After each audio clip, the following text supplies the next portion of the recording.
feels really tight. So they took another half round to bite out of the car.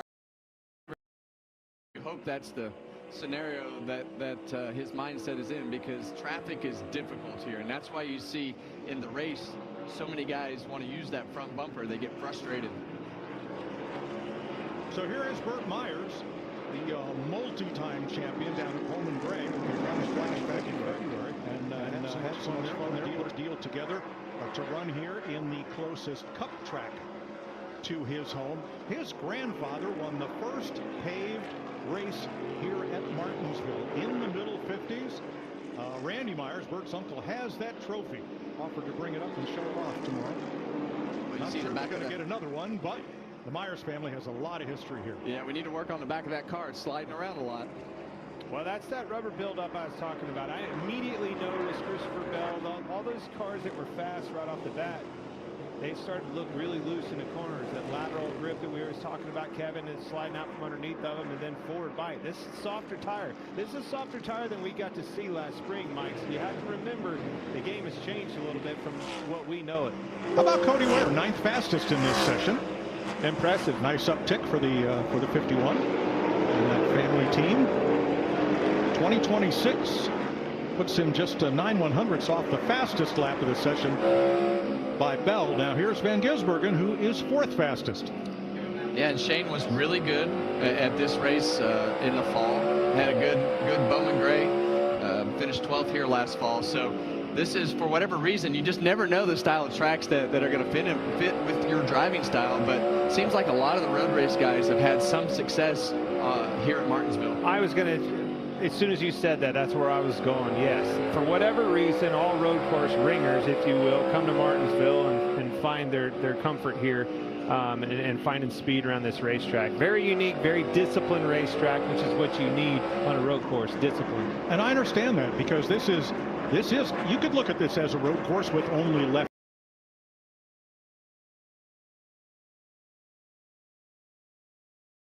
and choices. Roll the center of the corner, hug the curb, double apex. You got a lot of different things you can do here. And braking is a big part of that equation, right? Braking correctly, not you over braking, not saving your brakes a little bit has always been a part of this, not so much with this car, but that's what keeps the car neutral and free and rolling, turning through the entry to the center of the corner is a lot of braking. Good road racers, always good on the brakes. See Ryan Blaney here. This is a really busy track for the drivers. You saw in SVG's in-car there, you saw him shifting. So upshift, downshift, both straightaways. Very, very taxing day for the drivers inside the car. Part throttle until that car is almost completely straightened out in the middle of the straightaway, and you're not full throttle for long here, are you? You're not. Everything happens pretty quick, as you hear. Just past the start-finish line, you heard him already lift. I mean, this is Kevin, when I heard you talking about this racetrack, the rhythm that it takes to get around this place, finding your lifting points first and foremost, and then you lift off the brakes, let the car roll, back to the gas, all the rhythm of that is so important here. Yeah, and you hear his shifts. The drivers have some options. We have what we call a no-lift shift here, where you basically preload the shifter and don't have to let off the throttle. Sometimes the drivers don't want to use that with the way that the wheels will spin, and it'll get up on that rev limiter and actually shut the engine off for a short amount of time if it gets high in RPM or gets to bouncing up off the corner. So drivers do have some options of things that they have to make some decisions on today. Hocevar and Ty Dillon. This is how you pass at Martinsville. Well, it's one way. That's how you make people mad in practice. Sometimes it comes back to bite you in the race when the money's on the line. For sure. Larry Mack, for decades, brakes were always the biggest story here. What about in this Gen 7 car? Well, Mike, this is classic Martinsville. A lot of drivers are complaining about locking the left front up. And even though this is a race pace right here, race trim, I promise you, a little bit later on in qualifying, you will see a lot of drivers lock that left front up getting in the corner. All right, so what? You're only going to run one lap. That's 2 laps. If you lock that left front going in, what does that do? Positive, negative. Well, it flat spots that tire, and then it wants to flat spot again, and so you do not want to lock that left front tire up as much as possible. Like that. Yeah, that you can see that tire kind of keep clocking and keep rotating, so it's not as bad as it is if it just locks up and really flat spots the tire, but usually once it starts doing that, it continues to do that. So from a driver's standpoint, you got to try to get as much rear brake in the car as possible to keep that left front from locking up. Goodyear says minimum left side pressure here is 12 pounds per square inch. Don't try that at home, folks. That's what the manufacturer said. That's right. That's a suggested air pressure. Right. That's not 12 pounds. Well, they all get the memo. What's that old line? That's what the rule book said. Yeah, right. And so why do they do that, right? You want to try to be able to get that tire as low as possible to get as much grip in the rear tire that you can to try to get that left rear tire to drive forward as you're in the throttle. Well, the other thing is, let's dive into that a little bit. Sometimes people don't know this. There's an optimum grip that this tire makes. They know that the data when they release the tire, what air pressure it's going to make the most. But you can't start there because it's going to blow past that and you'll be way out to lunch. You have to start way below that and try to find the sweet spot of the tire on into your run. Lap 25 to 45. It better be closer to that than it is to. Yeah, and let's notice Cole Custer up there with the best 30-lap average. He's up on the board. When you think back to Stewart-Haas Racing over the last couple of years, this was always a racetrack that they ran really well at. I know when I drove the car in the Gen 7 era, we always had really fast cars here. So that is obviously bleeding over into the Haas factory team and what Cole is doing. I consider Cole this to be one of his better racetracks. So look for them to be more competitive here than they have been in some of the other places. I'm with you. Picking up what you're putting down totally makes sense. Daniel Suarez, 13th out of 19. Right now, his fastest lap, 20:30. Fastest of all, 2017. I'm glad I mentioned Blaney at the top of the show, fellas, because from what I'm seeing so far on the long run, if I was Ryan Blaney and company in the 12 car, I'd be pretty happy. Well, the stat boys like Blaney, Custer, Ty Gibbs right here. So they agree with me. And Ross Chastain out of this group. Chastain's pretty sporty as well. Been watching him. His graph's looking pretty good. I'm going to show you this graph as soon as this group's over, just like we did last week. Look at the difference from the start of practice to just a lap or two ago, as the track is taking a lot of rubber here. That's just over a 15-minute span right there.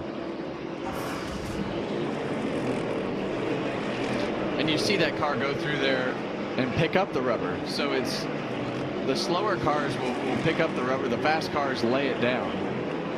And that happens in qualifying too. When you're in this group and you're one of the first cars that has to go out, the cleaner that racetrack gets, the faster that it will get. So when the sun is out, this racetrack really likes that for the rubber laying down, like you said earlier, Mike, but it also starts to cake up as you go on, and that second group will have a much better racetrack to start on than what this first group did. Let's turn 4 here. And let's go to the other opposite end of the racetrack. Turn 2.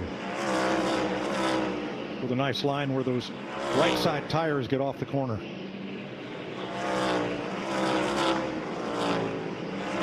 Just above that wall, those are boxwoods. They used to alternate boxwoods and azaleas, and we'd come here at the end of March, early April, and everything would be in bloom. Beautiful little racetrack. Brad Keselowski building submarines for us this week. You know, when Ryan Newman raced with us, we used to joke, well, it's not rocket science, because he is a graduate engineer of Purdue. So here's Brad Keselowski, who has his own business, KAM, Keselowski Additive Manufacturing, and well, being involved in projects like this. Larry Mack. Yeah, Kyle Busch in that 8 car right now, he's running 40 laps, and he's been complaining about being loose in. And guys, you were talking about the track taking rubber. He says the minute those corners started taking rubber, I started getting too tight. Still loose in, the car is not turning in the middle. Kevin, it was so compelling what Kyle told you recently on your podcast about simulation and about just cannot find the feel he's looking for in this Gen 7 car. Well, it is such a different feel, and that was one thing that I always fought at this racetrack when the rubber built up is you see a Denny Hamlin and some of those guys that are really good at this style of racetrack as you see Kyle get loose in the corner. How do I get through the rubber and still make the front end turn? I would always try to loosen my car up, and the next thing I know, I was exactly like Kyle is, loose in the corner, loose off the corner, and still couldn't turn the center. It's just something that I never could figure out. And you look at this racetrack, you're like, oh, it's a little racetrack. It must not be very hard to figure out. It was the most mind-boggling, difficult thing for me in my whole career. Well, the truth is, that is true. You have to free your car up and run it as free as you possibly can hold on to it around here to get through that rubber.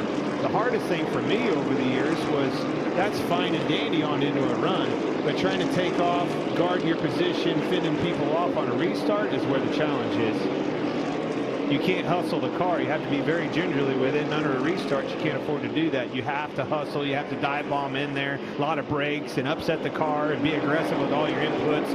And a free car does not like that. And you see Kyle up off the curb in the middle of the corner, and we feel like that's what makes Blaney so good at this racetrack in particular is he's able to run his car freer and still get that drive and able to wrap that curve all the way around. I'm with you though, watching Kyle get around there. He was turning right again, getting into 3 that last lap. That's 46 laps, so quite a bit of fall off, quite a bit of wear on his tires, but pretty free in getting into the corner. Blaney's car looks just a bit nervous coming up off the corner. It looks like almost every corner he's got to make some kind of steering correction to get up off there. I think the softer tire, it wears out faster. You're going to just have everybody slipping and sliding around more. That's why I'm a fan of it. I did not like a tire that'll go around there the whole run and not change any bit, slip up, or anything in between. I want a tire that throws everything at these guys that possibly can. There's another loose into 3. I've been watching that. It's exactly what I was talking about. And that downshift makes it harder. You're going in there, you're braking, and then you downshift the car, and it just feels like it wants to wrap the whole car around onto that right rear tire as you go into the corner. So it's once you start to get loose in, it becomes a lot harder to control when you have that downshift to go with it. You know, though, you can't come in and fix it. It'll only go out there and be worse. You got what I have. You just go out there and get me as many laps as possible. Learn as much as you possibly can. We'll make some adjustments, and we'll be good for the race. At least that's what we're going to plan on. Christopher Bell has the fastest lap of this session, but that was back on lap 4. He has run 46 laps, and his season got off to a blazing start with 3 victories in a row for the number 20 team. But he's had 3 finishes outside the top 10 this season as well, including what we called a harmless spin last week. It apparently did more damage than we thought when that car got around and into the inside wall. So there are his finishes, feast or famine. On the other hand, when you have 3 victories in the bank, you can afford to experiment, try some different things, and if they don't always go well, that's okay. You're in the playoffs. And every week these guys, you know, they're trying to put the optimal setup on their car, but this is an important race. They're all important, but I think when you look at Martinsville, you're going to have to come back here in the fall, and you're going to need a good notebook of things that worked and didn't work, and you take what you had from the last race and bring it to this race, and you hope that it progresses you to the fall to be good in the playoffs. Well, I think you're underselling it a little, because this race is the cutoff race for the round of 8, which we have found is the most important round, because half the drivers go on, half the drivers go home. I mean, look at Blaney. Had he not won here last fall, he wouldn't have had a chance to run for a championship. So yeah, I can see where a lot of people here are running this race, but looking ahead to the end of October for the penultimate race of the season. Group 1 is done, and Christopher Bell sets the pace with the fastest lap of the session set back on lap 4. What if you could have shades like these? for a fraction of big brand prices? With Chevy Rays, you can. We're an independent company, so we do things.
I've always said, Kevin, if you're going to be good here, let's see if they can hold still here, Artie. If you're going to be good here, the money's made right there. Well, it is made right in through here. That's where the hot dog stand is. No, that's where the engineers are. Regan. Well, Mike Carson, host of our second on the board in that first practice session. You're always good at these short tracks, Carson. 68 laps ran. A lot of laps. What did you learn about the car? I mean, honestly, I thought we weren't very good on the long run, but I'm glad we know that we could work on it. We weren't slow, but I didn't think we were the best, or by any means, and I think we need to get a little bit better. But having that, you just got to take advantage of it, see how long we can go in these reds, or softs, I should say, because it's a lot softer than we normally run. So being able to hopefully maintain that speed short run that we have, I thought was pretty good. I was in dirty air, so I burned up my stuff a little bit, but this Delaware Chevy normally is pretty good, and we don't 100% need the Hedrick performance that here, but it definitely helps. We've been talking a lot during the show about the rubber going down on the racetrack. How much did that play a factor into the long runs for you? Also, the transition from a perfectly clean track to a track with a lot of rubber on it. Yeah, I mean, I think normally we aren't good in the rubber, so that's definitely something we want to emphasize. It's a lot warmer than the spring, so hopefully we'll lay down a lot of rubber and it'll hopefully be a little bit better. All right, good luck in qualifying. Thanks. Now, Hocevar had the 5th best 20 consecutive lap average and the 4th best 30 consecutive laps in Group number 1. For the win, NWSL takes you inside the high-stakes drama of the 2024 National Women's Soccer League playoffs and the championship with exclusive behind-the-scene moments. Watch now only on Prime. Here's our crew chief, Larry Mack. About a second give up, but regardless of the stopwatch, how about the field? You have the field in that 12 car. We still got a little ways to go. Definitely felt like I didn't quite have the feel that I'd like. So hopefully we can dial it in and see what we got. So appreciate Advanced Auto Parts being on the car, obviously, and all the work they do. Have a fairly fast car, just got to get the bounce a little bit closer. And now you got to go out there and cut these qualifying laps. That's got to be a challenge too. Yeah, it is. You get done with a 65+ lap run, and now it's like, okay, now I need to change up how I'm kind of driving it, for a one lapper. So hopefully we can adjust, and hopefully the driver can adjust as well. Well, Mike, no driver has a better average finish here at Martinsville in this Gen 7 car than that guy right there. If he is not on your bingo card for Sunday, Trade get it out in. the eraser. Yes, absolutely. All right, Group 2 practice coming up shortly. You'll see the rest of the field.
Best deal. I do like that. Yep. All right, here, guys, real quick, here's the graph from that first group. Just like we were talking about Blaney, the 12 car. You see him right here, the yellow. Lap times over here, laps ran over here. You see as he progresses, see the long run speed in him. We picked out Kevin Lightcuster. You see him in red, and then you see the Gibbs as well in the green. Below, you see everybody else that kind of averaging up here. These cars are below them on speed. That means they're faster on the long run. Keep an eye on guys like 12. We know he's fast here over the years. He is indeed fast again. Second half of the field, and the fellow who has been Mr. Short Track in the Cup Series, Denny Hamlin, among those to roll out and take their laps here. Here's a look at the drivers in Group 2.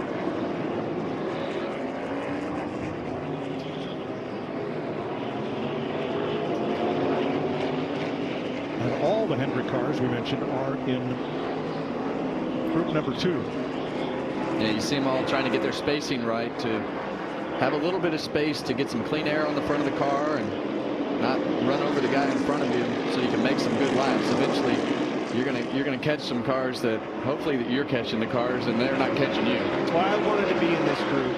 Why I think some of the better cars are in this group. Obviously, we had some heavy hitters in that last one, but also the racetrack, Kevin. I like the racetrack being rubbered in. It's where it's going to be in the race. It's already had, you know, those cars were running, what Blaney ran 6 to 7 laps. So a lot of rubber down on this racetrack. Very indicative. It gives you a good indication of what you're going to have for tomorrow's race on Sunday. I think, man, if rain comes into the equation, it could throw all these guys for a loop. Yeah, and on board with Bubba Wallace right here. He's been good the last, really all season. He's had good speed in the car. You see the 9 car of Chase Elliott just get out of his way.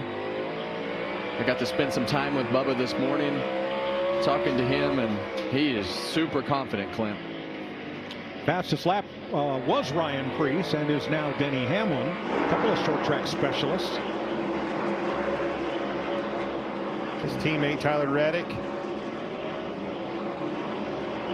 Going back to Bubba, he should be confident. I mean, he always is confident. He never lacks confidence, but it's for good reason right now. His cars are fast, doing a good job behind the wheel.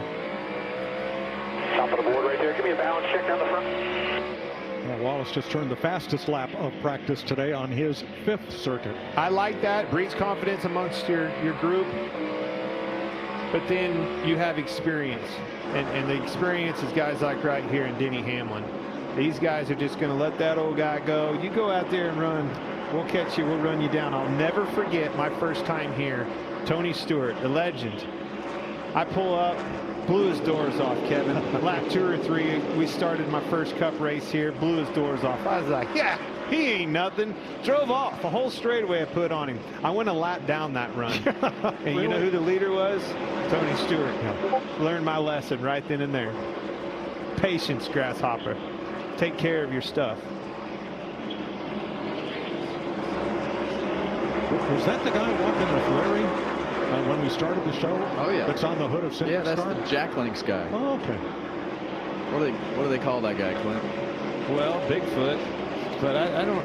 Sasquatch, isn't it? Sasquatch, yeah. Yeah. Made a lot of Jack Link's beef jerky. Love that family. I love Jack. Jack Link is actually a guy, and he is quite the guy. What a character. So fun. Neat family. His son Troy's kind of taking the realm now, but love me some Jack Links for sure. Ryan Preece, 8th overall. He has a pole here and 1 top 10 finish. Well, I would also put him in the category of being a little bit of a surprise this season with the results that they've had. When you look at this being a new team, but they've done a great job in managing races and getting themselves in position to take advantage of some stage points here and there.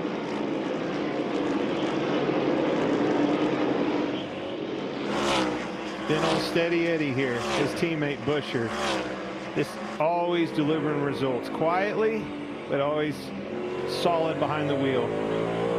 Now look at his hand position on the wheel. The Dale Earnhardt. The Dale Jr. look, yeah, right? I never understood it. Still don't to this day, but if it works, keep digging. It is different. talk about wearing out. It just seems like an extra step, Kevin.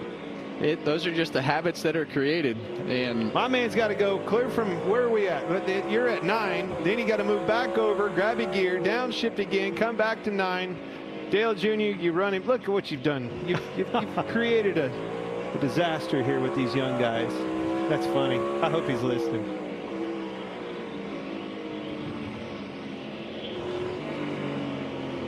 Kyle Larson, a little bit different approach here. That is not Kyle Larson. That is... I'm sorry.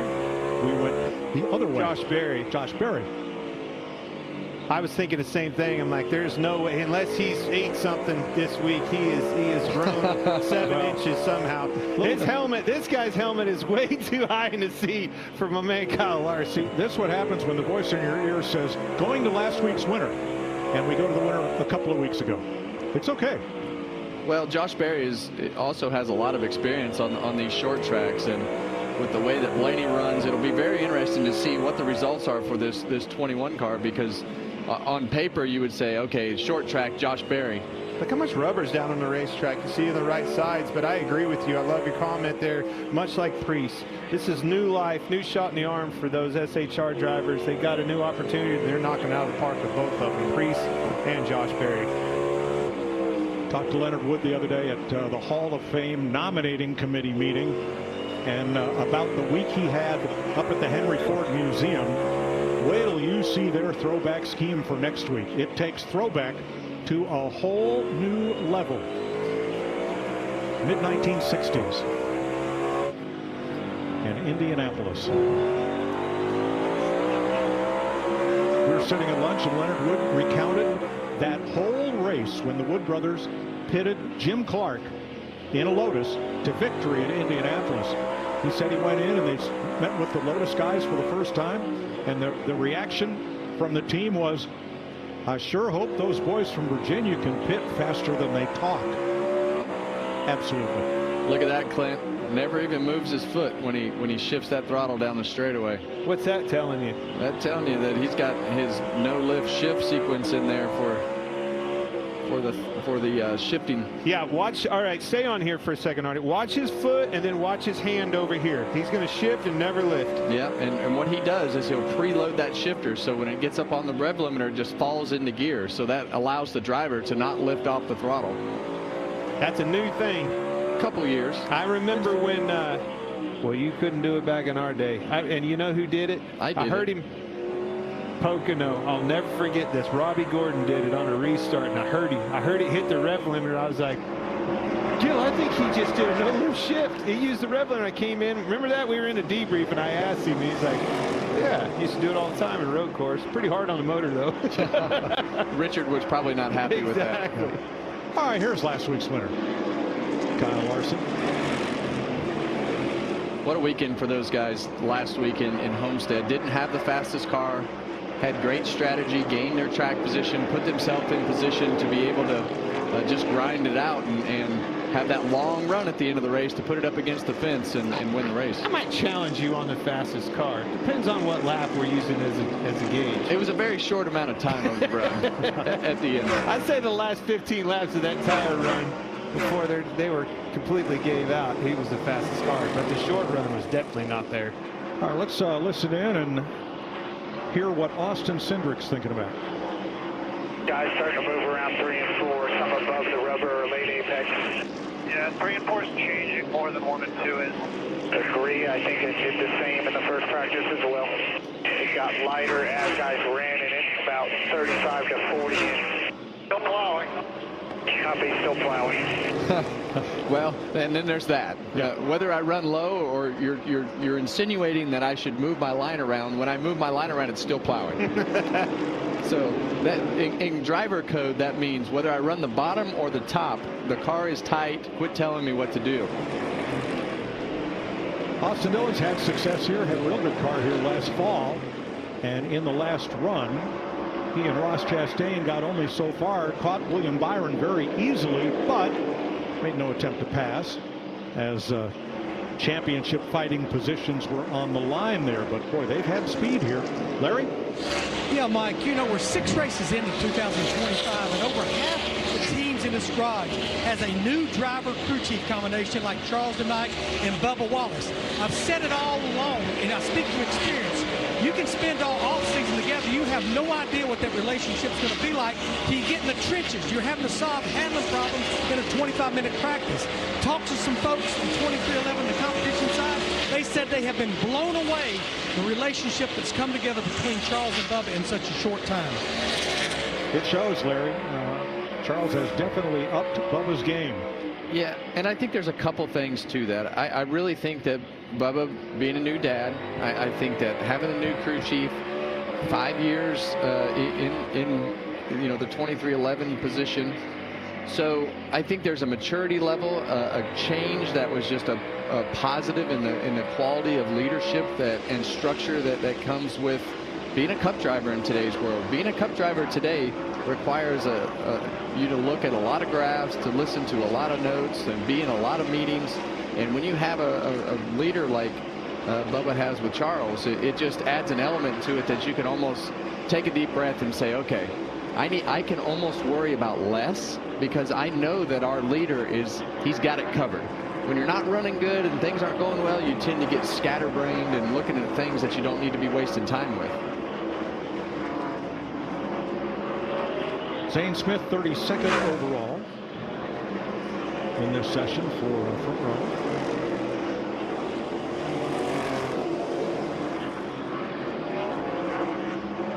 And Michael McDowell. All right, The Rock is tied in with Spire Motorsports, and we're going back there for NASCAR racing, going back to Rockingham. And Clint, it was just announced the other day that you don't have to drive and fight the traffic to Rockingham. You can go to the race on the train. I'm in. The Norfolk Southern runs right behind the backstretch of Rockingham down to Hamlet, just like it does here. Well, yeah. Train's going to stop in Raleigh, Southern Pines, and somewhere else I don't remember. You can't get there from here, Artie. Nope. But take the train to the track. That's cool. No traffic to fight. I love it. Buddy, Great idea. That'd be so fun. Yep. I want to be a cooler manager. That's all I want to do, though. Manage one cooler on the train. Your own? That would be a ball. Barrett Jones, 16th overall. When the two groups are combined, he's run 19 laps here.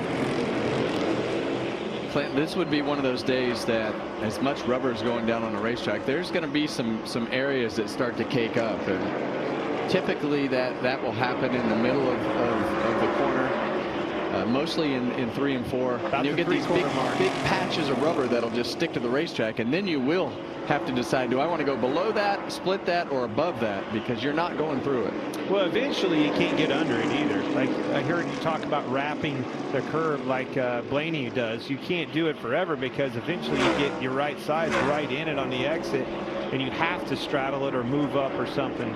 Heck, I remember one year here, Kevin, we were clear up on the outside line and finally just started taking off. Gained a lot of speed. Oh, we've got trouble. Yeah, we had a car way up in turn 2. Hood got up to the wall. We may not put the hood pins back in this one. And there's this. Is that the 7? It broke the hood. Hood's definitely broke. Pins aren't in it. Pins aren't in it. Oh, man. See them? Yeah. That's a terrible feeling. You ever had that happen? Yep. Road Atlanta. Gosh. My 49 Mercury did it once going down the road. Pulled out of the pits at Road Atlanta, got the first corner, got going up the hill, and all of a sudden, idiot.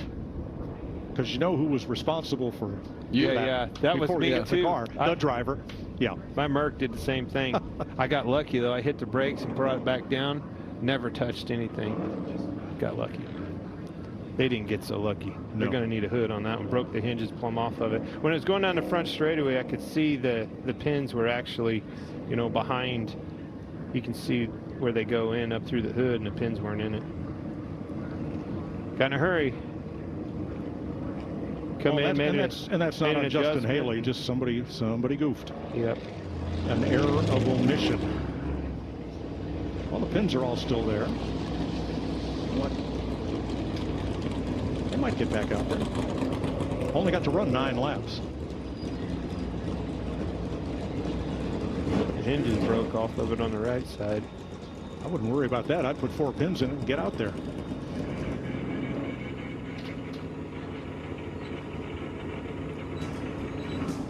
Well, if you're still filling out your bingo card for Martinsville, take a look at qualifying, because in the last 5 races here, the winner started outside the top 10. You want to pick a driver 30 or younger, and you want to be here at the end, because the pass for the win in the last 5 races came in the final 30 laps.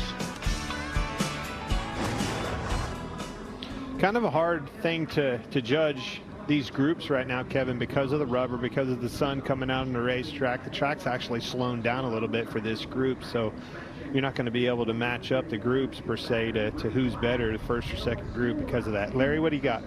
Yeah, just on this hood pin situation, I know the practices are much different today than my years as a crew chief. We used to get maybe 2 hours before qualifying. They got 25 minutes total. But one thing I would always do before that car left the garage area, left pit road, I made a guy give me a thumbs up that the pins are in, and a guy a thumbs up that the wheels were turned. Well, I think they're going to be all right, though. The hood wasn't as mangled as I thought it would be. Boy, in the old days, in the metal hoods, I think. Oh man, it would probably need a backup car because the hood won't fit. It would form to the roof and also cave the roof in. Yep. That hood now is made of carbon fiber. It's light.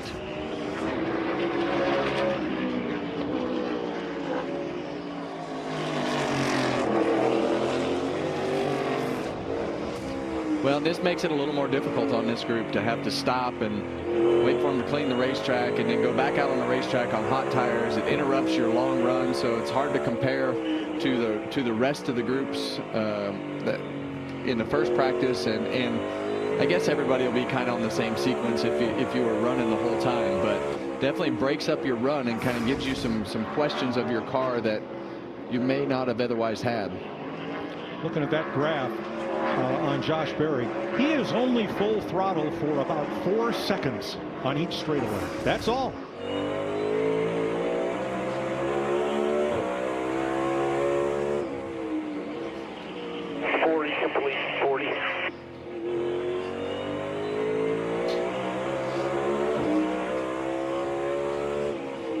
With these Gen 7 cars, Clint, when this rubber gets like this, I felt like it was always worse with the front tires than what it was with the older car.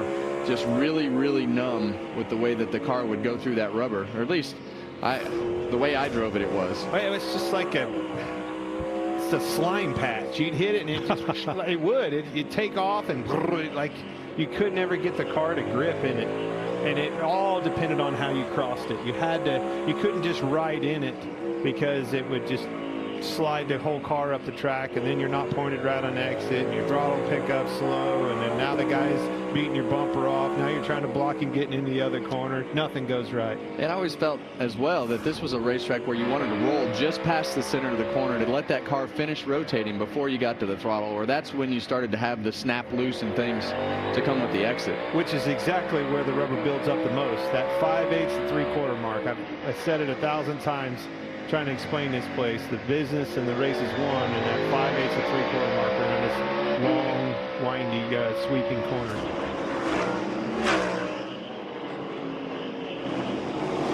Everything that you think picks up speed at this track makes you go slower. That old crew chief Larry's down there telling me, man, I need a 10th. Where a 10th would be the best car. Okay, let me get in the corner farther. Maybe I can get you a 1/2 there. Nope, you're going to give up a 1/2 second because you're going to slide up out of the groove. Let me pick up the gas faster. Nope, now you're going to drive a push into it, knock the wall down. Discipline, very hard to do here.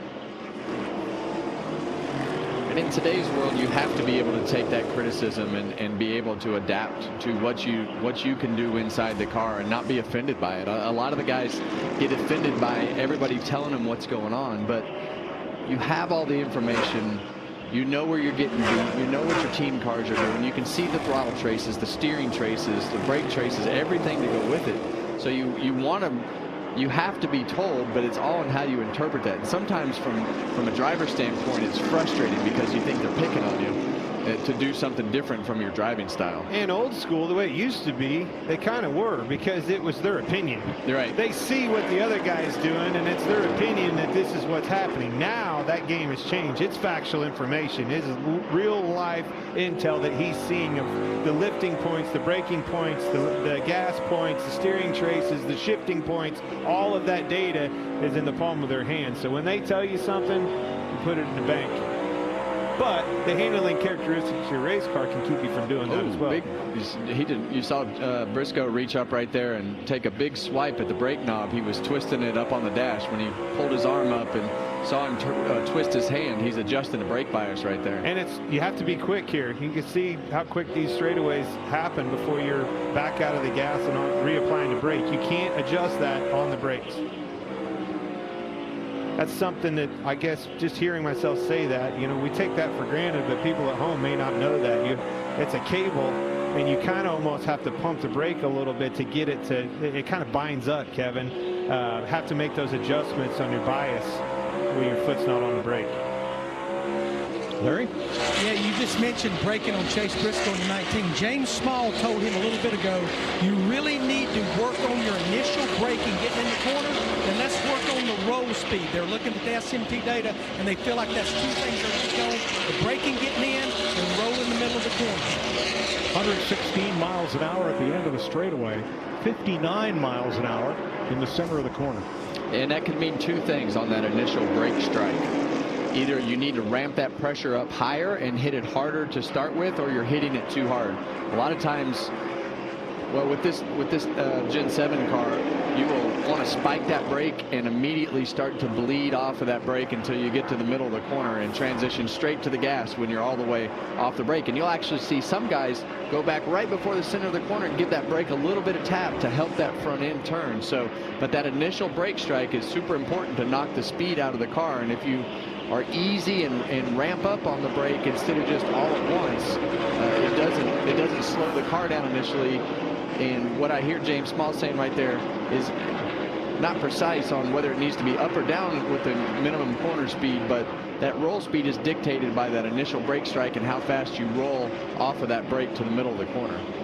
There's Larson closing on Allmendinger.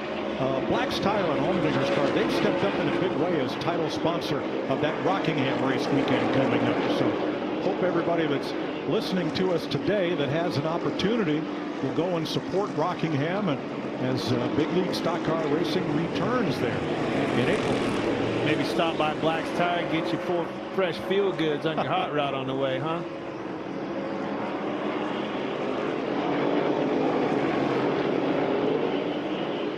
Speaking of hot rods, right behind him, we're watching Tyler Reddick, but I saw in his rear view the 5 car. He's not necessarily been very happy. Obviously won last weekend, and I don't think, looking at his lap times, he's very happy in that car. And even the car that we thought was the best in the first practice was the 12 car. And listening to his interview, it didn't sound like he was very happy with the balance of his race car too. So these are tough days to be able to, when the sun is shining on this racetrack and with this softer tire and the difference in the way that the car is handled, tough to find the balance right. Well, now here's a surprise. Neither Larson nor Reddick show up in the top 10 of any of our consecutive lap charts. 10, 15, 20, or 30 laps. Neither one of them are top 10. And that's surprising to me. From a Larson standpoint, I think Reddick, I think that could go either way here. Seeing his teammate Bubba Wallace up on top of the board and running good pace through the long runs,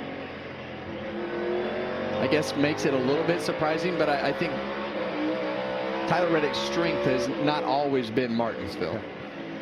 True.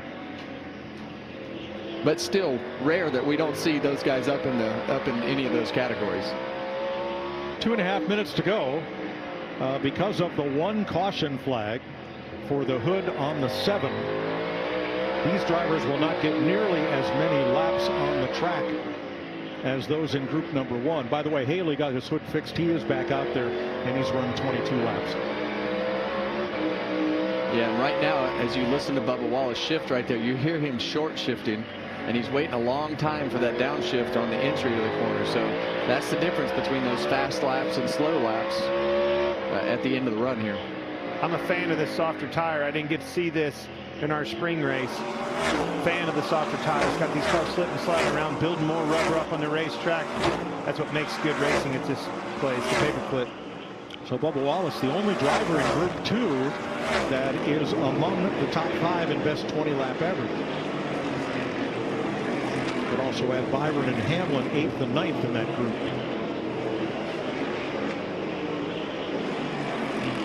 This track was built as a dirt track in 1949. They paved it in the middle 50s with asphalt, and it was asphalt until the 80s, and then the big wide sticky tires of the modifieds started digging up the track in the corners, so the corners were concreted, and as you see, the straightaways remain asphalt to this day.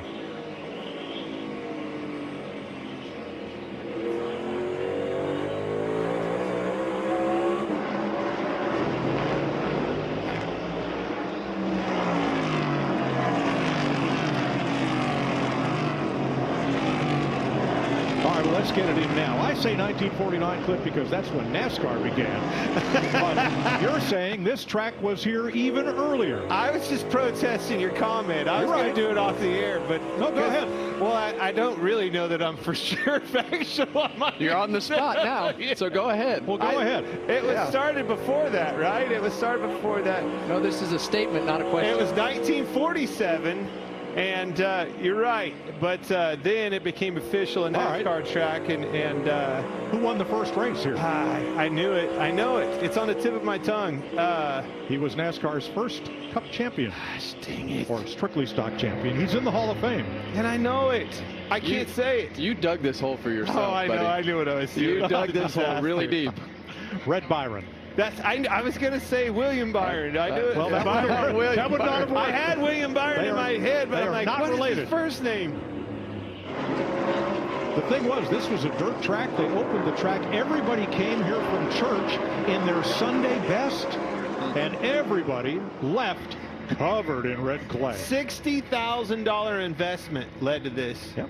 That was a lot of money back then, though. Think in 1947 how much $60,000 was. That's your money, Kev. Look at this. Oh, this was not 1949. It couldn't have been. Mike was there, though. No, I was not. I was born that year, but I was not. You were there, probably. I was there then when Daryl and Richard went at it. Richard Petty's won how many here, Clint? You were there then.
practice, 2 groups. Bubba Wallace, Group 2. Fastest overall. Toyota's 1, 2, 3. Wallace, Bell, and Hamlin. Hosts of our Chevy and Custer's Ford, the Fast 5. Regan? Well, Mike, one of those Toyotas of the 1, 2, 3 was Christopher Bell in second. Of course, those 3 wins earlier this year. Whole new game this weekend, though. First short track of the weekend. Saw that you ran 51 laps, Christopher. You have to go out a little bit early for qualifying, though, with all the rubber on the track. How do you adjust from what you just had in practice to that? Yeah, I mean, clearly the DeWalt Camry has enough pace to contend for the pole, but I don't know. I'd be surprised if we can going out early. We see it time and time again where the track starts off really clean and fast, and then as it rubbers up through practice, it gets a little bit slower, greasier, and then whenever you start qualifying on the cold tires, it's like the pace continues to pick up as the rubber gets picked back up. So honestly, after our finish last week, we go out later than I was expecting to. I think it's like 17th or something like that. So I'm happy that we're not one of the first 10 cars out, but I would be surprised if we can contend for the pole. As we talk about your race car, I know I heard on the radio at one point, really, really loose. How much of a problem is that going to be for the whole field tomorrow when we get running? Yeah, I mean, I'm looking at SMT. Everyone looks like they're struggling with the same stuff. Some people just hang on a little bit better and I guess can manage it better behind the wheel. I don't know, but yeah, going loose with laps is probably going to be a common trend here. You're good at dirt. I got my money on you based on that then. And he will roll off 17th of the 38 drivers that are here. Getting ready to qualify on the half-mile paperclip.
This is becoming a norm, Bubba. On practice, we're talking about you being one of the fastest. The case today, the fastest, 61 laps. What do you got in that 23 car?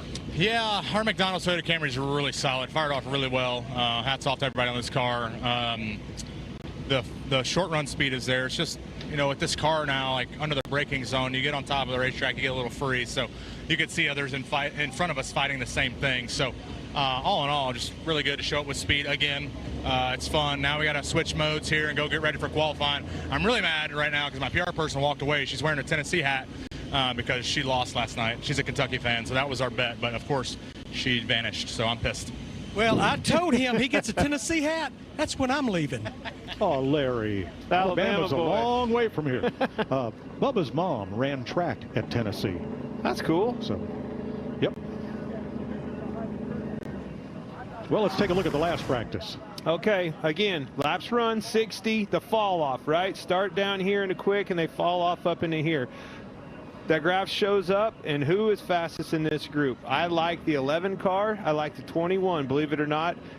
just like in the first group, the 12 of Ryan Blaney, this Josh Berry answers the call again this weekend. I think the 5 car, you can see at the break, he picked back up here and I like where he had going on right in through here as comparison, but I think the consistency goes with the 11 and those 2 Penske cars of Josh Berry and Ryan Blaney. Well, let's get with qualifying. Burt Myers from Walnut Cove outside Winston-Salem. He is in the Skid Daddy Chevrolet. He has 11 modified championships at Bowman Gray, and not counting the Clash, an exhibition race, this will be his Cup debut. Definitely don't want that car skidding around on this racetrack in this qualifying lap. Grip and rip, baby. Yeah, and you're already at a disadvantage having to go early. With all the rubber on the racetrack, as they run here, they're going to clean that racetrack up, and the track's just going to get faster and faster. That's a very good note right there, and if we make note of that, watch this track from the beginning to the end of this qualifying session. Be Casper White by the time we get to the end. Whoa, wow. That is Slick Daddy. Yep. He has 1 National Series start here. He finished 19th in trucks in 2009 here. Casey Mears is up next. This will be his 490th career start.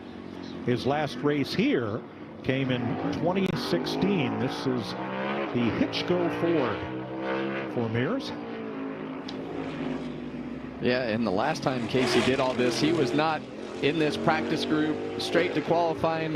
Everything, the car was different. So many differences compared to the last time he did this. Extremely challenging. I don't care for the best driver in the world. This is a tall order to come here against this crowd and to shine with no more practice than you get. By the way, boom, here's a qualifying lap. Make sure it's your fastest one of the weekend. Oh, since you've been in it too, we're going to add, you got to shift as well, Casey. Go ahead and make sure you get that shifting. Not only is the car all different, but you have to shift. And the shifting is the hardest part. He came from an H pattern, and now it's sequential shifting up and down. So you get confused on that, and it goes into the wrong gear really, really easy. I've done that. I remember that. I covered that. Of course you do. I did it with the H pattern now.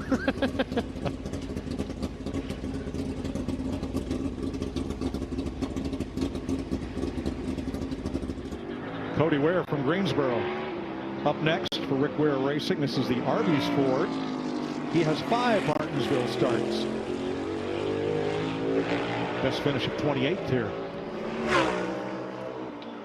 All these drivers are challenged with putting themselves in position to remember what those first couple laps of practice did with as much grip as you can. You got to have good markers.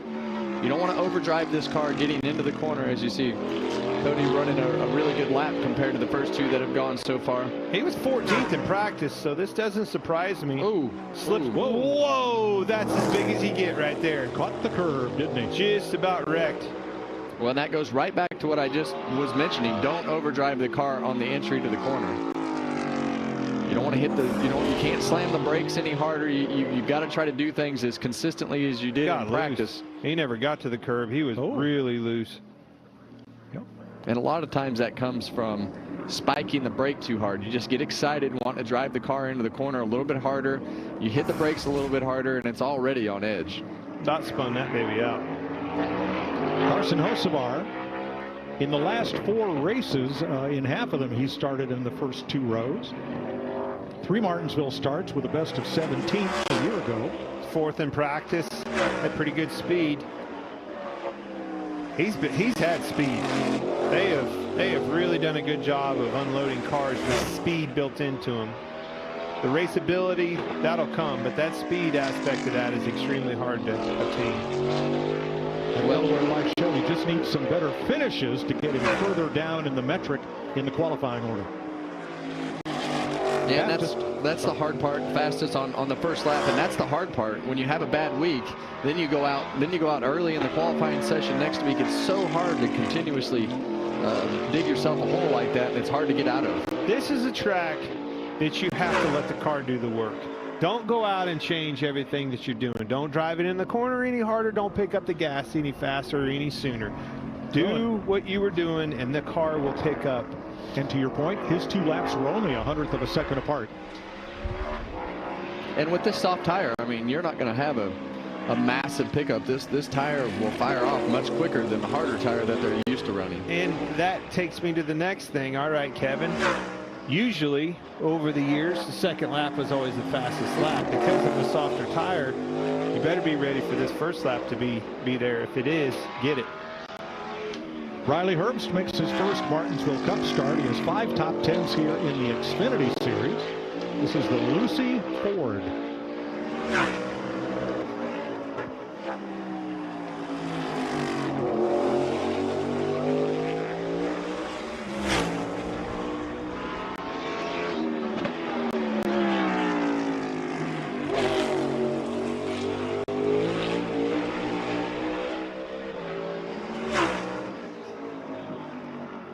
Second quick. Then you saw in that second lap right there, Riley just rushed the gas just a little bit, and it got that thing before it was finished rotating. He got the gas, and it got that thing sideways, and then he had to walk it up off the corner. Let's ride along with Shane Van Gisbergen here.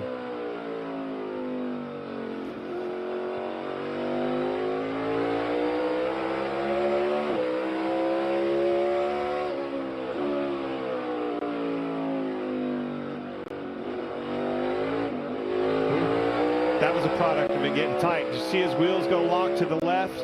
Car took off in a push. As soon as he got on the gas, it snapped back around loose. Got off the floor good here. Put it together this lap. Much better through 1 and 2. Much better. Need to find something down here in 3 and 4. Washed up the track again. He's fighting it. Well, second fastest for the WeatherTech Chevy. Such a fine line to be able to drive the car into the corner hard enough and get off the brakes soon enough and not have the front tires wash up. And you want to rush that throttle, but you have to let that car finish rotating no matter where you wind up on the racetrack so that it doesn't snap loose like we saw in that first lap. Cole Custer has a best Martinsville finish of 13th. Started top 5 in his last 2 races here. This is the HaasTooling.com Ford. And in the past, when it was Stuart Haas, these cars would qualify really, really well. We talked about these cars being good at this particular racetrack, because you see the back kind of step out right there, but good speed right off the bat from Cole. Great speed. Top of the chart. 89. Ooh, that's going to cost you. Look at it. Look what the difference it makes over here. Just all the way down the straightaway, that carry. And it happens so quick in this car. It almost feels like, especially off of turn 2, it almost feels like you come up out of a hole, and then that feels like the back of the car just comes up off the racetrack, and it will spin the tires quick. So far, every driver's second lap has been their fastest, with the exception of Custer, as you just saw, and Cody Ware. Well, and to Clint's point, you don't have to get it on the second lap if you can get fired off and get that speed right on the first one. Todd Gilliland in the ColorTech Ford. I think it might come in the first lap. I really do. I think you better be ready for it. That's all I'm saying.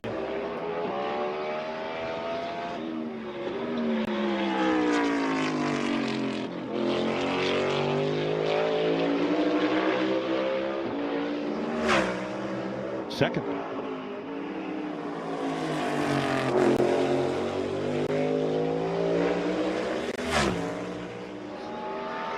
He's 18th in practice.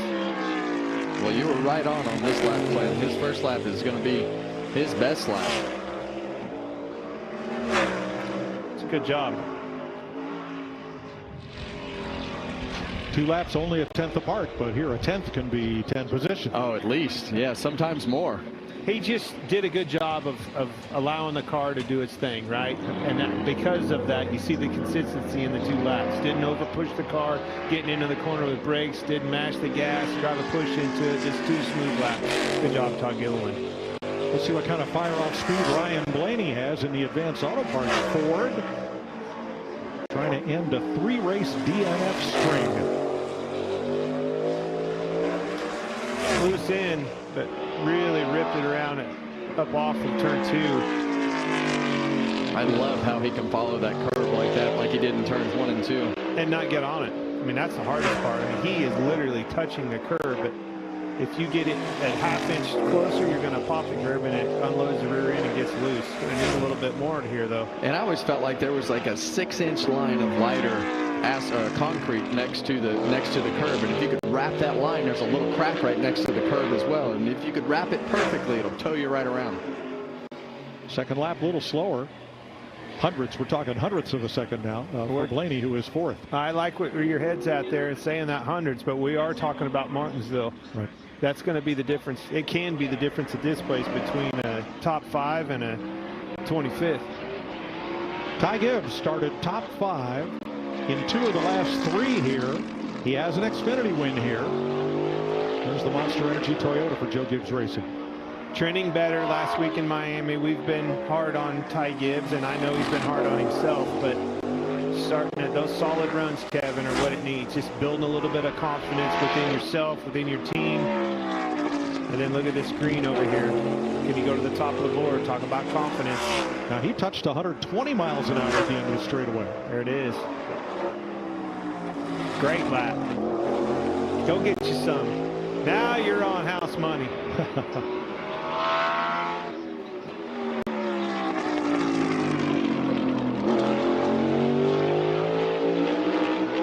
Good laps. And the first one is the lap of record for Gibbs. All right, we're halfway through Group 1. Ty Gibbs fastest so far.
Mike, third quickest in practice was Denny Hamlin. And Denny, you go out very late in qualifying today. Seemed like the car was good in practice. How much is that late draw going to matter for you? Yeah, it'll certainly be beneficial, to get that old rubber off the racetrack. But overall, our progressive Toyota's pretty good in practice. I was, definitely happy with the adjustments that we made from the last race to this race, and I think it's going to race better. So we'll see where it goes from here. But obviously, it starts today. Hopefully, we get somewhere top 10 or 12. If we can do that, then I'm going to be happy with where we start. All right, good luck in qualifying. Thanks. Thanks, Regan. Ty Dillon's best finish in 12 Martinsville starts his 13th. This is the Mark III Employee Benefits Chevrolet. Well, that reference that, as you see Ty Dillon up the racetrack right there in the corner too far, that reference that Denny made to the last race and the adjustments that they made from the last race, you heard him make no references really to practice, and that's how you do it here. You have to be able to go race to race because practice can get you dialed out, I guess is the best way to put it. Dillon 6th on his first lap. And picks it up to 4th quickest. As soon as simulation came on, practice only meant you're going to go chase your tail for an hour and a half or however long the practice was. You're going to come right back to what that engineer's put in it to bring it here in the first place. Turns out that was the best setup they could come up with. Brad Keselowski. You're exactly right. A two-time Martinsville winner. Let's ride with the BuildSubmarines.com Ford.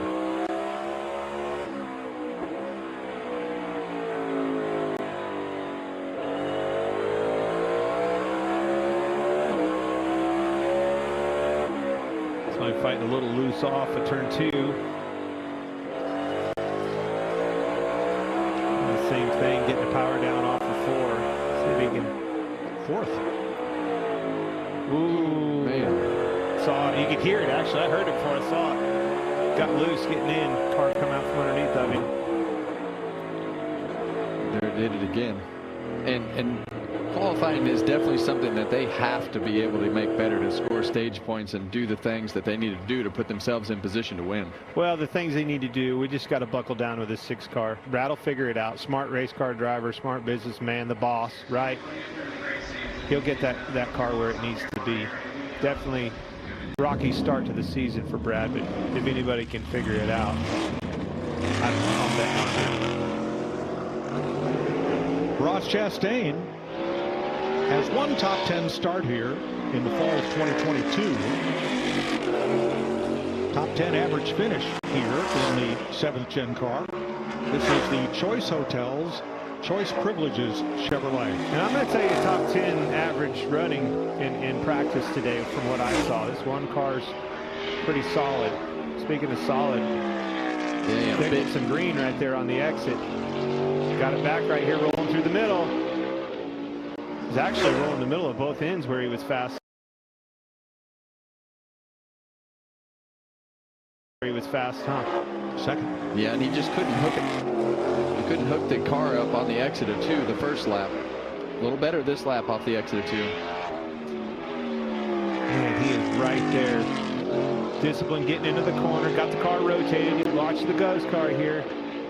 Just can't quite keep the throttle down like he needs to on the exit of the corner. Like you say, strong through the middle with that roll. Just got to be able to get the power down to get that speed. Those 2 laps only 15 thousandths of a second apart. That'll be all right, though. I'm happy with that if I'm Ross Chastain. He's the fastest Chevrolet so far. In the Sunny D Chevrolet, here's Ricky Stenhouse. 4 top 20s in 6 starts this year, and 3 Martinsville top 10s.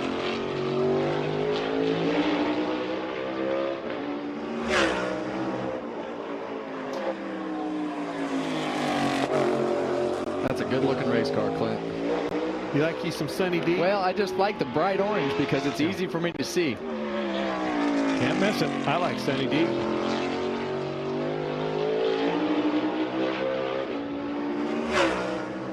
First lap, 10th.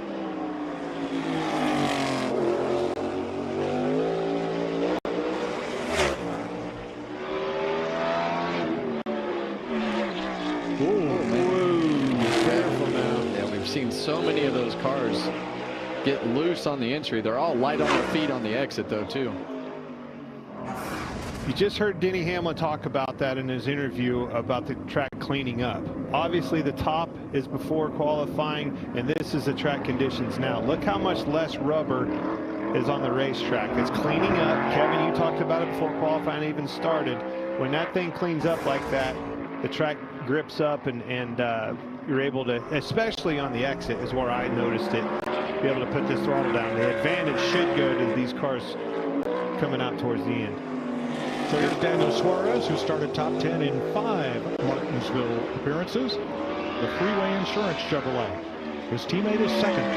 And it wasn't a very good looking corner, but it was effective. Right there flirting on that curve, almost got up on it, got the car upset a little bit, but that's a great lap for him. Yeah, and he's definitely having to drive that car all the way around the corner. It is light on its feet right there, just sliding the back all the way around. Slid up a little bit there, but it might help him on the exit. He was almost too close to the curb. First lap is the fast one. Oh, just touched it. That's right. I saw that. And look at the upset, and he fights it from there on. And that's one thing that's hard from practice to qualifying, going faster like they are compared to their fast laps in practice. The timing of that roll and how fast you roll around the corner and how much better the car will rotate. And I think it just rotated quicker than he thought, and he hit the curb. He didn't hit it that hard, though. He did a good job of, as much as it upset the car, to keep the speed in the race car, keep his foot on the throttle. Good lap, Daniel Suarez. John Hunter Nemechek, a Martinsville winner in both the Xfinity Series and the Craftsman Truck Series. Hey, hey, hey, this might have a chance here. Come on, Johnny. Look, oh, just barely. Whew, that was close. Second by 27 thousandths of a second. He's coming for more, still in the green. Yeah, listen to that throttle clank. You'll hear him go to partial throttle really early. Like it. And I think that's why it's so deceiving on our ghost car right there, because he's going to the throttle just a little bit before from halfway to 3/4 instead of just waiting for the car to rotate and put it down to get the speed from the straightaway. John Hunter Nemechek, great lap. The Family Dollar Tour moves to second. Here is Christopher Bell. Now he is in Group 1 because of 3 not so great finishes, coming off of 3 finishes this year, coming off of his 3 victories. Last couple weeks have not been kind to the DeWalt Outdoors Toyota team, because those 3 wins were his only top 10 finishes. Great 1 and 2 here going for Bell. A lot of green. Discipline getting into the corner, gave up just a little bit. Got the power down, great lap. Boom, here we go. By a 1/10 of a second, Christopher Bell takes over the top spot on lap 1.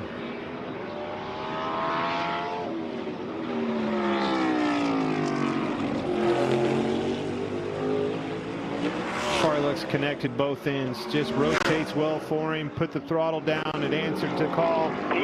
We heard that baby ripping down the back straightaway. That's a great lap. And he kind of baited us right there, talking about how he didn't think his car, didn't have a chance at the pole, but that's a pretty big lap. That's how you do it. All right, 2 to go in Group 1. Here is Noah Gregson, who started a Cup Best 3rd last week in Miami. He has won here in the Xfinity and Truck Series. It's the A&W Root Beer 4. This thing just makes me hungry. Even a cheeseburger from there, man. Oh, root beer float, cheeseburger, let's go. Oh man, Mike, you're driving. What's that thing you're driving? A little convertible. Triumph TR8. Can 2 dudes show up in the drive-in in that thing? Yes. All right, I'm in. I'll go anyway. Gregson 6th, 1989. Ooh, big slide right there off of turn 2.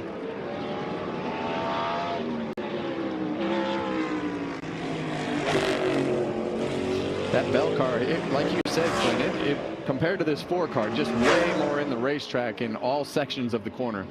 Yeah, it was very connected. You can tell it answered all the inputs that he put in. It rolled in with speed, rolled the middle, and when he put the power down, it answered the call big time. So interestingly, now all of the top 9 had their fastest lap on lap 1.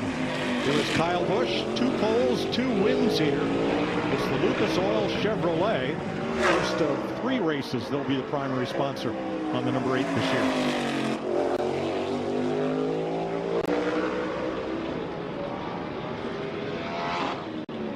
Love the Lucas family, love everything they've done for motorsports over the years. Been on a lot of race cars, owned a lot of series and everything in between.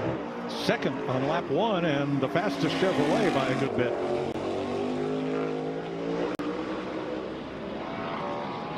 He's having to use a lot more racetrack on the exit. He's driving that thing. Yes, he is. And lap 1 will be the lap of record for Kyle Busch. So all the Group 1 drivers have qualified, led by Christopher Bell.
Larry Mack.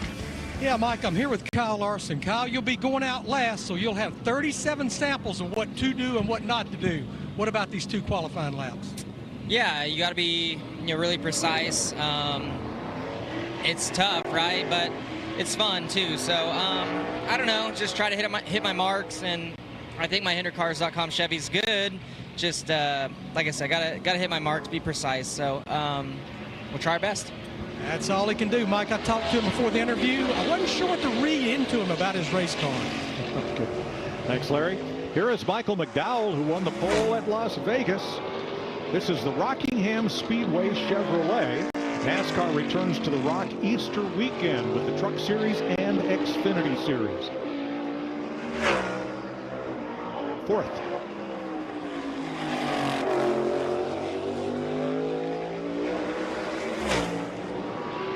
Well, we've seen Michael be kind of hit and miss so far to start the season, Clint. Typically, usually he's hitting it. Yeah, usually he can hit some laps pretty good in qualifying. So now all the top 11 have had their first lap be their fastest lap, including Michael McDowell. Austin Dillon up next in the Bass Pro Shops Winchester Chevrolet. He started 10th and finished 7th here last November. He has a top 3 finish at Martinsville in the Cup Series. I was going to say, typically, when you have a lot of fall off in a race like this, you see the 3-car typically have their best days. It seems to be something that Austin has a knack for, knowing what they need in a car, and a lot of fall off. He usually does pretty good here. I'm glad your head went that way, because mine saw this car and immediately said turkey season is upon us. Well, I had a turkey in the yard yesterday. I live right in the middle of the city. Well, I know where we're going. Don't do that. You'll be in trouble. I thought we were going for root beer floats. On the way to Kevin's house. Right, okay. 7th for Dillon so far. Looks like that's where he'll stay for the moment.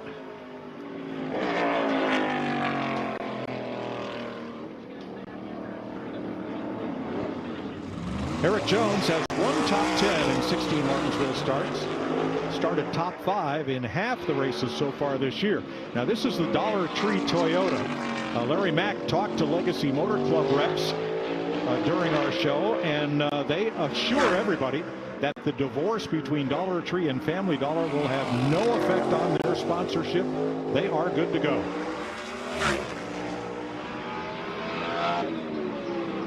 Well, that's good news. Even better news that it's qualifying day and you got Eric Jones behind the wheel. This car has been very good on qualifying day.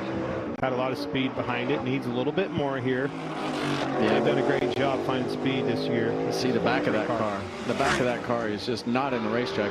From the center off the exit of turn 2, both laps. Little lock up right there getting in the corner. 15th on the first lap, and that's where he'll stay. First lap will be the lap of record for Jones. Yeah, you just see the back of the car just step out.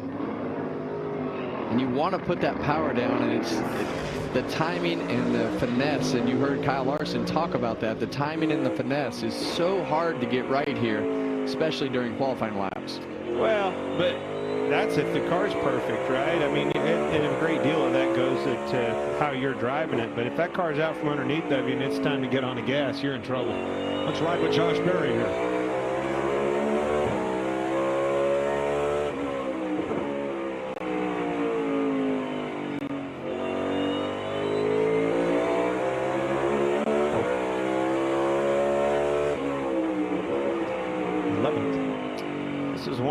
I picked that I liked on a long run.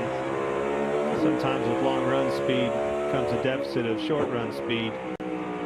But to be able to take advantage of that long run speed, you need to be in the picture all day long with clean air. He's going to have his work cut out for him finding that clean air tomorrow. Whoa, jumps to 4th on lap 2. Maybe not, Josh. Great job. Great exit of turn 4.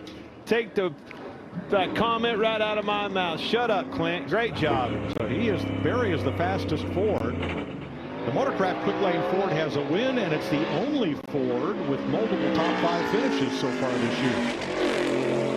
Austin Cindric, the Menards Jack Lynx Ford, has started top 10 in 4 of this year's 6 races. a great picture. Clint on the hood there. You know where Jack Links is from? You know where they came from? Monongah, Wisconsin. You know what else is up there in Wisconsin? Menards.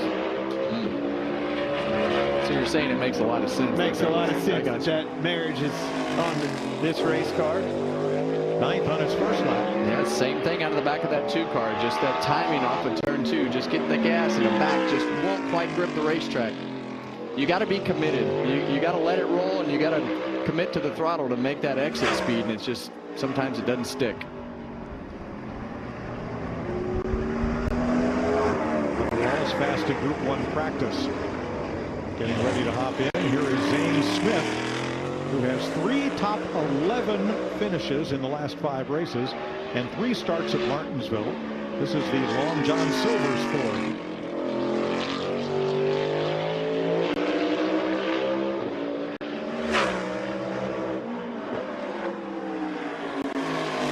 So hard to just fire off out of the pits, take the green flag, you know, halfway around the racetrack once you get up on the track on the back straightaway, and you're learning the whole time. You go into turn 3, you get that front grip. These cars fire off pretty quick, and you come into the green, and you know if you've got enough rear grip, but you have to count on that car having, after you take the green, having more grip off of turn 2 than it did off of turn 4. So a lot of things to balance out in your head as a driver. I liked it, man. Speaking of rear grip, it's trying to come out from underneath them in both ends right there. But I like what you said about trying to learn the whole time. That whole time is about 0.3 of a second. You better have a good gauge on the grip level in your car. Well, Zane Smith is the 2nd fastest Ford in qualifying so far. Chase Elliott, Snap All Apart Chevrolet, the only driver to finish in the top 20 in every race this year. Has 1 pole here and a win. I said earlier, those hundreds, look at the difference, can be the difference between right now a 2nd and look at the backside, all in the 80s, clear down to 12th in Gregston in 89. Need to be on the front side of an 80 if you're going to pick an 80, Kevin. Yeah, and Chase is one of those guys that I always think of him as a guy who gets that diamond and gets a great drive up off the corner. He's always strong up off the corner and putting the throttle down. 2nd. And you saw both of those things right there. Look at him, diamond in the corner in the top view, and then that enables him to put that throttle down really aggressive on the exit, and he found the speed on it. Boy, he drove it off in there this time. And he's that house money we were talking about. He's there. And he stayed there. Whoa, so close.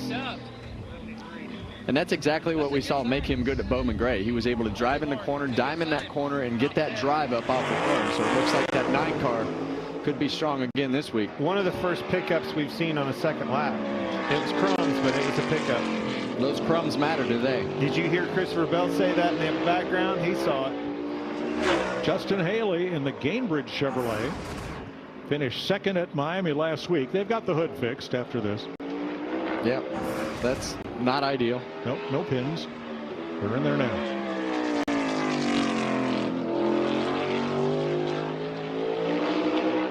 Sometimes I just can't believe how durable the body parts of this car are. Yeah, everything on this car is pretty durable. Yep. It's a tough race car. That'd have been a backup car with the old car.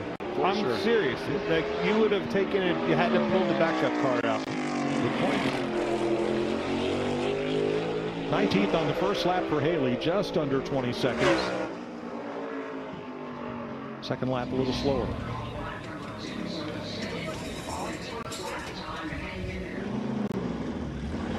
Joey Logano has 5 poles and a victory at Martinsville.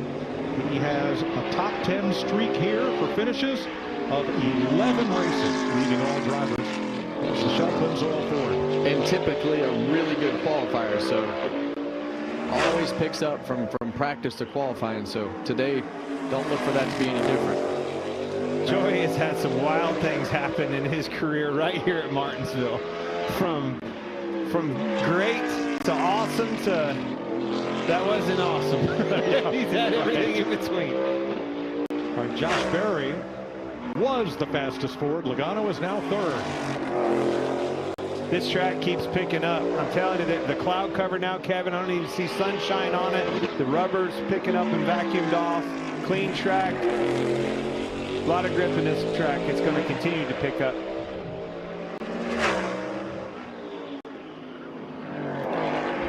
Half a tenth slower on lap 2. We still have 10 cars, I think. Yep. Brian Preece, who has a 9th place finish here and a pole in 2023 in this race when he led the entire stage 1 from the pole. This is the Fastenal Ford. These guys rotate these paint schemes around. I can't tell who's driving what. I think of Fastenal and Chris Buescher.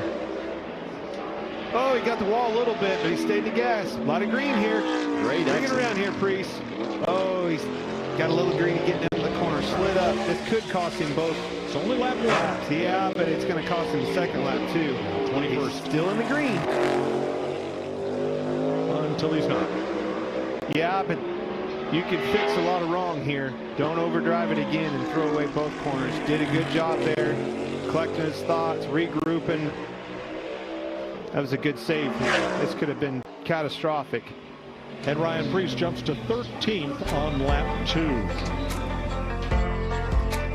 9 to go in qualifying at Martinsville. Welcome to my office. I'm glad y'all could.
Jay Allmendinger waiting the go signal from the NASCAR official. He has finished second here twice in the Cup Series and has finished top 10 in the last 2 races. Here's the Black's Tire Chevrolet. As we mentioned, they are the entitlement sponsor for NASCAR's return to Rockingham Easter weekend with the Trucks and Xfinity Series. Hope you'll be there. Well, we know Clint's riding the train there, so we know he'll be there. You know the conditions. What's that? You don't know that I'm riding the train yet. You just know the conditions, negotiating conditions. I would, though. I'll make it fun. They may let him drive the train. I just hope he doesn't ask to steer. I don't want to drive it. I want somebody else to drive it. I want to ride. Fair enough. 15th. I tell you what, maybe they'll give us our own car, Kevin. That's we'll have a friendly competition. We would definitely need our own car. No, you get your car to host however you want to host. Probably movie night, and then I will host the fun car, and we'll see who wins at the end. I don't like you. This is a one-sided conversation. Maybe you could pick a good movie or something. I don't know. 6-pack. How about this qualifying session? This is a car that we think should have a shot to win this weekend. So are you done picking on me? A man with the Byron won the first race here, and Willie B could win the last race here. He won the pole at Phoenix. And he's finished top 10 in 6 of the last 8 Martinsville races, including 2 wins. It's the Liberty University Chevrolet. Well, the facts are facts. And we all know when you come to Martinsville, if you're going to win this race, you're going through the Hendrick guys to do it.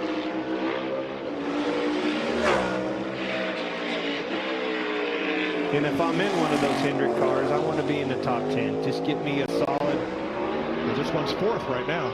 Track position is one thing, but this pit selection is so important here, Kevin.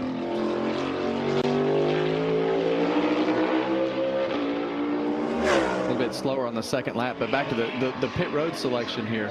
You know, if you can get the first stall, it's good for the launch. I never like pitting in the corner, to be perfectly honest with you. Why is that? I couldn't pick up my pit sign. I always felt like I gave up too much time getting into one of those pit stalls on the corner. Totally agree. There are some good ones right at the beginning of the corners or at the end of the corners that you will want to pick first. But I never like pitting in the corner. The crew chiefs always add up the time and they say, oh, you got to pit here, and then we give up twice as much time getting into the stall. Chris Buescher's finished top 10 in 4 of 6 races this year. It's the Kroger Old El Paso Ford.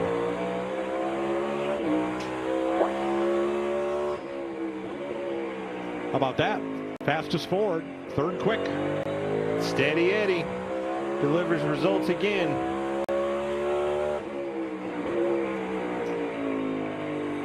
I believe in Chris Buescher. I love the job that he does behind the wheel. Just delivers the results. He's quietly. He's a grinder. He just doesn't. He's never out of a race, and he puts himself in a position to take care of his car. Always winds up around at the end of the races, no matter how they've run all day.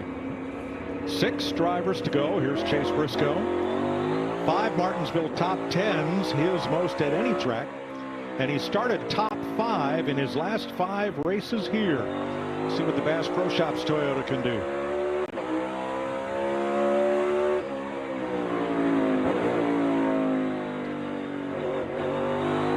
Is he downshifting a little later than most drivers into the corner? He was definitely later than anybody that I've seen, and you heard him have to kind of hesitation in the throttle. Look, and it showed up in the tracker over here in the bottom too, Kevin.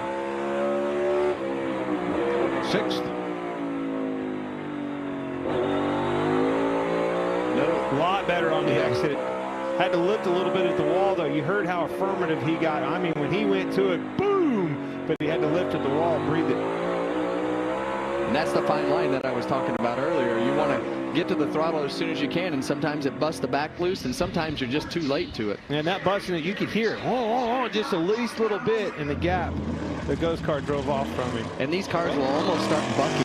If they're offline and you've got wheel into them, the back will start almost jumping up off the corners on both ends.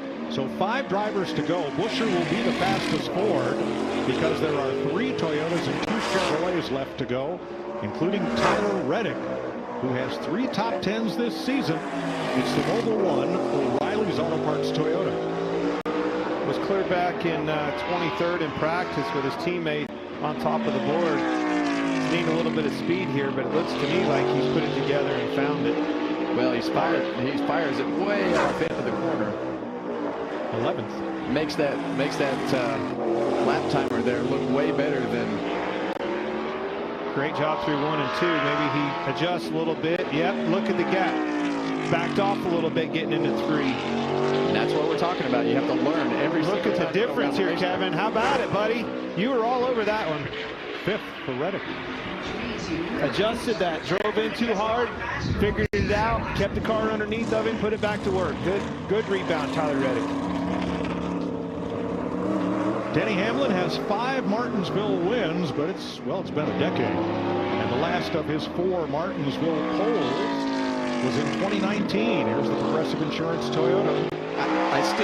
I still would put him on my favorites list. When you look at those lap times and everything from practice, whether he hadn't won in a decade or not, I still think that he just has that knack for getting around the racetrack, and the lap times go to prove that from practice. Well, especially with a softer tire, you're talking more fall off and everything in between, and you need a driver that's going to take care of those tires and keep a good balance on his car, keep the fenders on it. You need Denny Hamlin. slideways through that corner. That's going to hurt him. He gave up. He knew it. Good job, though. Third fastest. He'll be a little bit of a smile from Christopher Bell there. That one will be a tough one. Yep. Keep an eye on that 11 car. It's going to progressively get better. All right, one Toyota and 2 Chevys to go. Here is Bubba Wallace, who has 2 truck wins here, including a breakout win in Kyle Busch's truck. Finished a season best 3rd last week in Miami. It's the McDonald's Toyota.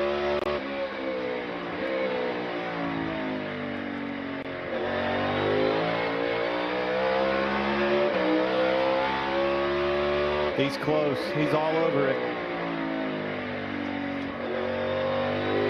Pulled into the corner pretty fast. Paid the price a little bit on exit. 8th. All right, let's see what kind of adjustments he can make. We saw his teammate make some good adjustments to the second lap. Does this car have anything left in it? Still getting beat a little bit off of turn 2 on the exit right there again. Well, he beats him getting into the corner in the first half, and he loses in the second half. Not by much, though. I mean, I'm talking just a little bit's of difference between a 6th and 1st, but not bad. Bubba Wallace 6th. Well, picked up 2 spots on lap 2. So it's down to a pair of Hendrick Chevrolets, Alex Bowman and Kyle Larson. Bowman's ally Chevrolet won the pole last week at Miami. He has 5 top 10s this season, most of any drivers, and a win here. Great weekend for Alex Bowman last weekend at Miami. Can't say enough about the job that he did. I know he's still frustrated about losing that race, but man, he did everything he could possibly do. Wouldn't surprise me for a little redemption to show up with a 48 car this weekend. You know, a little extra fire is in his eyes. And they've had some oh, there it is. Wow, it's so close. 3rd. They've had a lot of things happen this year, and this is another team that's just overcome so many things as they've gone through the season, but they've got some speed here today. Green light. Briefly. Coming back. Man, it is so close. Holds 3rd.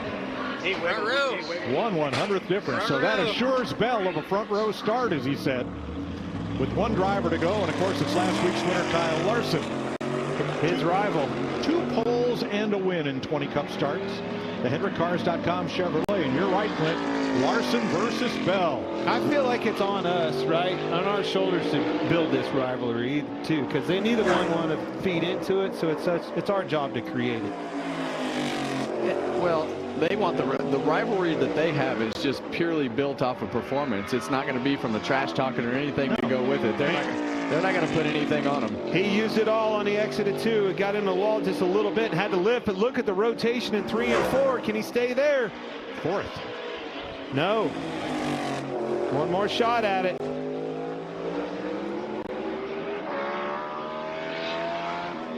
Lost quite a bit there. The exit, you know, he went for it. Look how hard he drove it into turn 3. Christopher Bell gets to smiling. Yeah, he put some reverse psychology on us today during his interview, and here he is on the pole. Keep track of those 3 Hendrick cars, though. We talked about him earlier. Bell, he was a surprise for me. He'll be a factor. Great job, Christopher Bell. Larry, what do you got? So, Christopher, you notice I stayed about 15 feet away from you. Larson completed that. What a great way to start the weekend, though. Yeah, you're telling me. It's I don't know. It's kind of down in the dumps after practice, but that was definitely the best qualifying session I've ever felt out of my car here at Martinsville. It was just easy. I don't know. I've been really good at qualifying in the 20s, and I went out there and the car had so much grip. It cut a really good lap. I'm really proud of everyone on this 20 team. They've been working hard to improve our Martinsville package, and yeah, we'll see what happens tomorrow. But regardless, starting up front, it's going to be a huge help. Christopher, you've been getting the job done on the racetrack, obviously, but your pit crew's been getting the job done as well.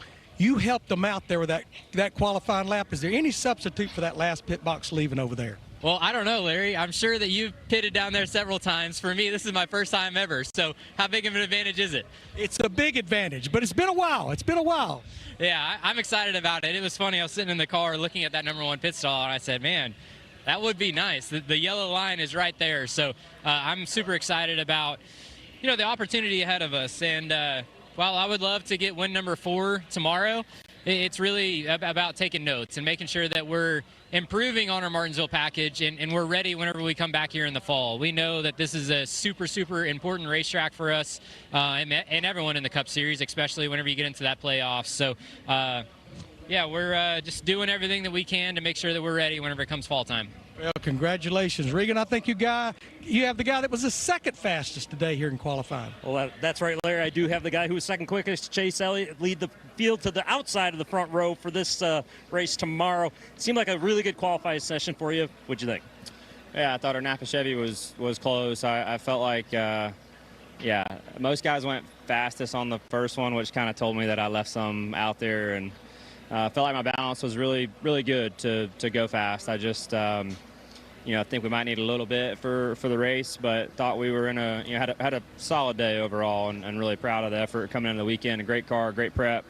So yeah, good starting spot. A lot of work to do tomorrow, and long ways to go. So we're ready to get it. Good starting spot, good pit pick for tomorrow, obviously, because of that starting spot. The short tracks last year, you were absolutely fantastic, averaged just over a 4th place finish. What it is about you and the short tracks that play out so nicely? That's a good question. I don't really know, but you know, number one, it's having fast race cars, and you know that everybody knows that is you got to have something to drive. So, you know, we put a lot of effort in everywhere for sure. You know, and I think that some of my bad habits I can get away with more at places like this. So. Just got to keep chipping away at it. You know, this is not an easy thing, whether you're at a short track or intermediate or wherever. So certainly want to take advantage of the weekend and the fast car that we have, make good adjustments tonight, and execute a good day tomorrow. Good luck tomorrow. Thanks, Chase. Well, Chase Elliott lost the pole to Christopher Bell. Bell wins his 14th career pole by only 17 one-thousandths of a second. Well, we talked about it at the beginning of the show. It was going to come down to crumbs.